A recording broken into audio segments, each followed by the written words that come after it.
Ladies and gentlemen, we still thank you so much for keeping it Celeb Jazz wano nyene ku channel ya Feramu bali nyokubanga mutu wagira nokola muno mukolachi mugenda maso nokola muno mu subscribing anayenga amuli manya agenda mu gwanga lya Uganda nenga kitwaga kuita ko side that ya gospel industry gospel fraternity olokulaga ko biche bigenda maso. Maybe we don't only concentrate side zene waba je baita secular obeno mbakuyiwe nguliko baba kuyiwe chidani, but we go side zeri mu gospel amuli ga pastor bugembe ga kuto wasine wagulu mu gwanga lya Uganda ngera basinga bavude ni bamugamba aveyo yetonde so etwatonyereza ku mumu kuba gospel promoters, gospel president akulira abayimbi ba gospel manyidwanga omukulu Lanek ono mujukira denetalo nyingi nyo mu gospel industry no edda yali musajjanga ayambala nye bitu bya majenga yaita afande Lanek we yajja na rebranding atulanek najja nafuka abayimbi ba gospel n'abafuganga akomye okuva mu gwairi mawanga ge gabacheru peso Lanek ono twamugudde ko ntumugamba what is your take on Pastor Bugembe situation? Nagamba Pastor Bugembe is a very good person. Pastor Bugembe tumukirizamu is a celebrity pastor and celebrated pastor no both in Uganda and Africa wise ne international wise. So Pastor Bugembe tinjagala omugamba just abere so keen ku bigambo byayogera, just watching out ku bigambo byayogera ne bigambo yakozesa because yetoloddwa abavubuka bangi nnyo wabula nze kyasimuwagira kyekyo okuva ino okola amuna akola ki yeetonda si kyolesi yagaye Pastor Bugembe talina kwetonda but avyegendereze yamuwonize ku bigambo byayogera nagamba muno manyi nga ffe abalokole nga tonayogera olina okusooka n'osaba omwoyo kasimanyi oba yadde agamba Pastor Bugembe tasaba mwoyo mulungamya kyesimanyi, but at the point yamaze okuva te ku Pastor Bugembe n'avaayo na warning omukulu yasindise warning eri omukulu amanyidwanga Levikson omujukire muno yakuyimbira ennyimba nyingi nnyo era nga oluyimba lwalina olwakabisaazi nolukuba e Kampala baluyita Chikibombe yafulumiza oluyimba olupya ne mwana mulenzi Exodus baludde nga bali kumbiranye nabo still okwesikasika omuguwanga omanyi bya gospel competition tekolaki tebulamu newankubadde bonna bagamba basavinga Katonda yaki y'omusola nekono yasindise last warning eri mwana mulenzi amanyidwanga Levikson era ng'ono yamulabudde okulekerawo okubanga ayise erinnya lye mu kamwa n'agamba muno ye tazimbira linnya ku Levikson because he was here before Levikson and he was a brand eranga ya brand ya amanyera nga muyimbi wa kabinyo before even Levikson ajja mu gospel mu gospel industry. So nagamba muno if Levikson talekera okugenda nga alimba abantu muno Lanek azimbira erinnya kuye kyagenda okukola agenda tekawo competition, stiff competition because Levikson seems not to have any competition wano mu ggwanga lya Uganda. Kyagenda okukola Levikson wanateeka ekivulo enambole naye nga ateeka ekivulo enakivubo kati balabe zaabike ebipiira balabe andi agenda okuba okusingira namugamba muno kati Levikson kyalina okukola because Lanek he has become the gospel Balaam afuuse Balaam oba bivulu promoter waba gospel n'okupromotinga abayimbi abato kyeyandikutte kubo because agenda muteekamu sente mu kivulu kye ekyennambole yandikutte bukwasi kubo n'agende wa afande Lanek oba ewa Lanek n'amugamba brother tukoze tyokola mu tusa gospel industry wa gospel music to the rest of the world promotinga nteka mu sente nkola ekivulo ki enambole ng'ebifo bazeemu kola ki bazeemu bita dano okubeerawo nga adda mu ntalo kulimbalimba bantu mbuno mbuno afande Lanek azimbira linnya ku ye. So yogedde ebigambo bingi nnyo byesagala kubanga muddiramu because bagamba akuddiramu mboozi tagiwoomya. So kakutuseeko afande Lanek omwewulireko ng'ayogera ku Pastor Bugembe nga awoninga ne mwana mulenzi Levikson then tukoba tugenda kwa tugenda maaso namuli amana manyo towerabya tulina Lydia Jasmine ku show nako lwalero tulina man banji. Let's go back, let's go into this interview and then we'll come back.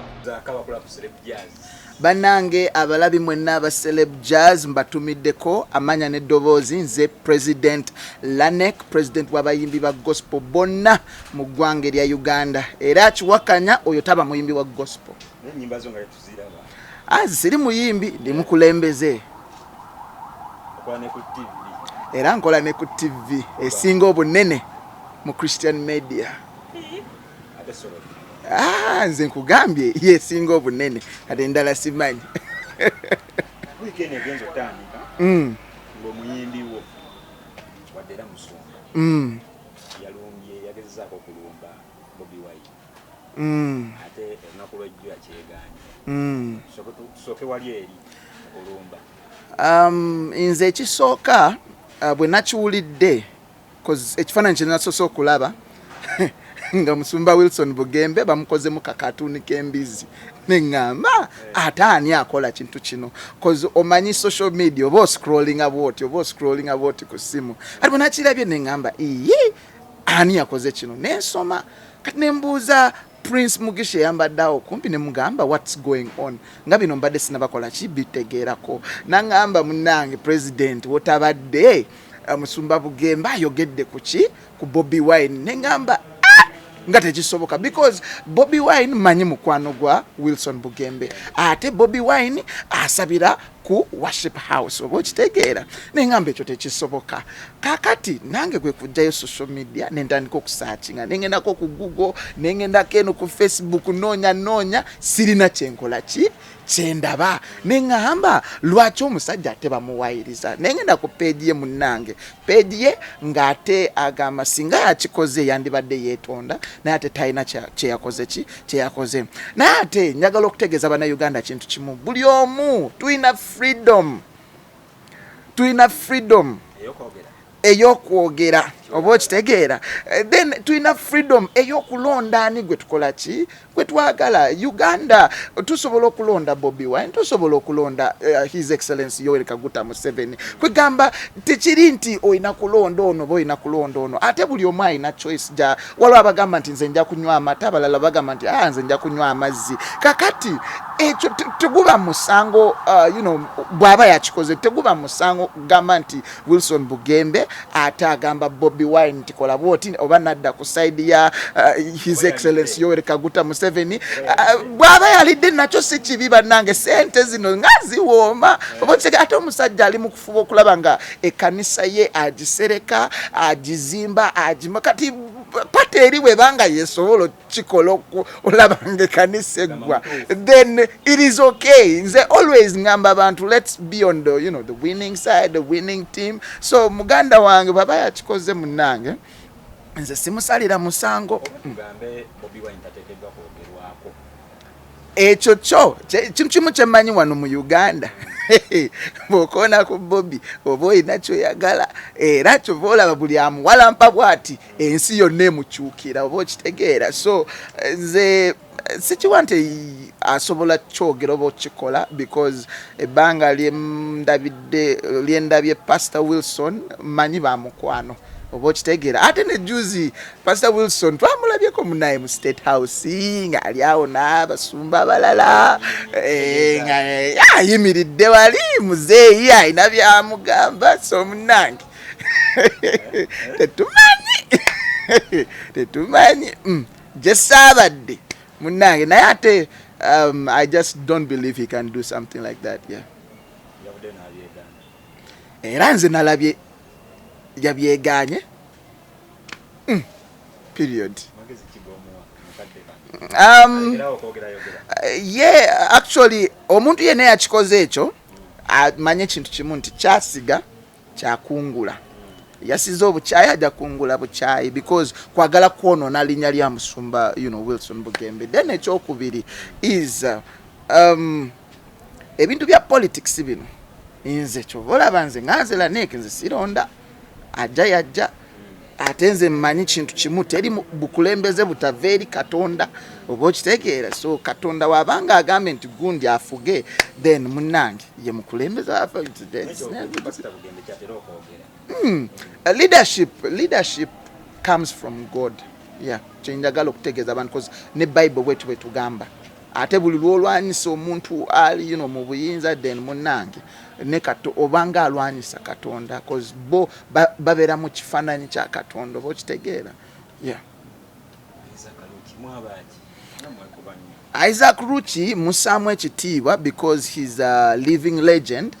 fe twava buto nga tuwulira music wa Limit X oyo musajja mukulu nnyo mu myaka yayimba mu mulembe gw'aba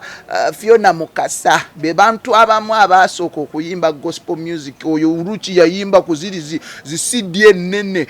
bukaseti tape wadda si watudde wadda nnyo abadde ki Isaac Ruchi nga yabimpita omusajja omulokole omusajja atya Katonda akati mbuusabuusa obulokole bwe era mu mugambe President Laneka abuusabuusa obulokole bwo yes addeyo mu kanisa ayatula obulokozi alokoke buto wanika emikono gyo Isaac Ruchi gamba ayi Yesu olwaleero ndokoka kiwedde yes alokoke because ekigambo bwe kito ekigambo nonsense tekisobola kuva mu muntu omulokole ng'ate akiyita mulokole munne. Era nze njagala omutegeeza ekintu kimu, ajjeko ekigambo non alekewo ekigambo sense. Lanek is big sense mu ggwanga erya Uganda olwaleero. We have the biggest following mu bayimbi ba gospel. We have the biggest shows live on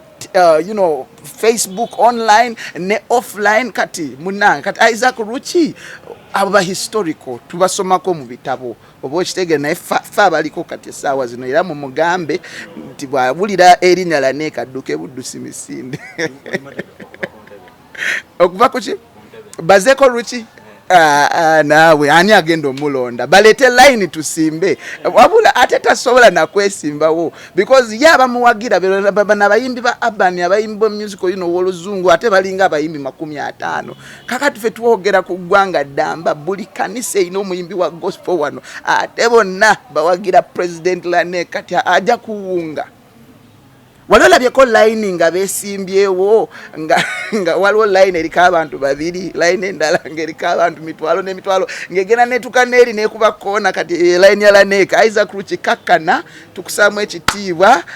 webale ebbanga ly'osupportinze industry naye munnange akaseera kano munnange ffe tulina waaka nze ndiko yo yeah yes nali njagala okutegeeza ensi nti gospel music alimu abayimbi bangi mwe mulaba bayimbi 2-3 ate bemuyita abayimbi ba gospel ate si bayimbi ba gospel cause nze omuyimbi wa gospel alina okuba nga ayimbira ddala ekigambo kya Katonda because batambuza enjiri ya Mukama waffe nga bagiyisa mu kuyimba. Kakati abo bonna bemuyita abayimbi ba gospel si bayita abayimbi ba gospel abayimbi ba gospel bebo benabalaga kwolwo oba okitegeera ate ensi beshatinze out of the media of concerts kati ffe yes abayimbi ba gospel abajja kwolwo yes be bayimbi ba gospel ate Vixen bannange omuleebi lwaki temuleke Kosovo gospel luyimba ki olwa gospel lweyayimba nagambye ekigambo kimu si buli ayimba nti aba ayimba gospel music waliwo dada sizalawa naye mbulira Chikibombe kitegeeza ki kyawandikibwa wa mu Bible bw'oleeta essuula eryo then nja muyita muyimbi wa gospel. Nali muwagira yes naye munnange saategeera byaddirira awo yava ku mulamwa ayinza okuba munnange yava ku mulamwa munnange yes njagala okukunga abasumba okukunga abalokole okunga mwenna abanyumirwa gospel music bambi mweyongera okusupportinga the gospel music industry. Njagala bategeeza ekintu kimu tulina abayimbi bangi abayimba kadongo kamu reggae raga hip hop worship ne praise bambi muveeyo muba supporting bategekanga ebivulu mubijumbirenga yes eyo campaign gye tuliko era nammwe companies ezisponsoringa telecom companies soft drink companies muveeyo muwagira abayimbi ba gospel basi kyekyo tujja kwekalakaasa ebintu byammwe tuleme bikozesanga akatalekeka mulokoke Yesu abaagala amina.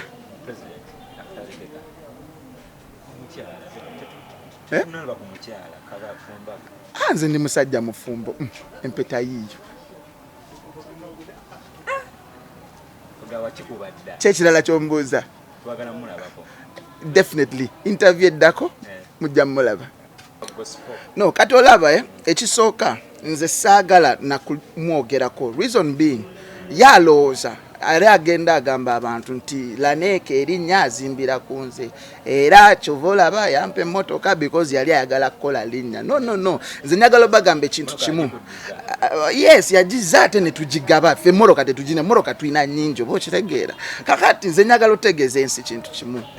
oba okitegeera nze nalina erinnya we even before kuwale Vixen emmotoka so ebyo byagenda agamba abantu nti ate kuye kwenzimbira erinnya era nze saagala muntu yenna kumbuuza gaayo oyo because there is a lot to talk about. Oba okitegeera tulina bingi bye tulina okwogerako, tulina bingi bye tulina okukola and tubikola watali ate ne bisukka ate ne biba ebyamaanyi. Oba okitegeera okwo kwali kusalawo kwe. Oba okitegeera ffe Bible tugamba osiga. Oba okitegeera ffe tuba tulinda makungula era nze Katonda asiba blessinga olw'ekikola kyenakola. Waliwo njagala okugamba abantu muli awo mwina abantu bangi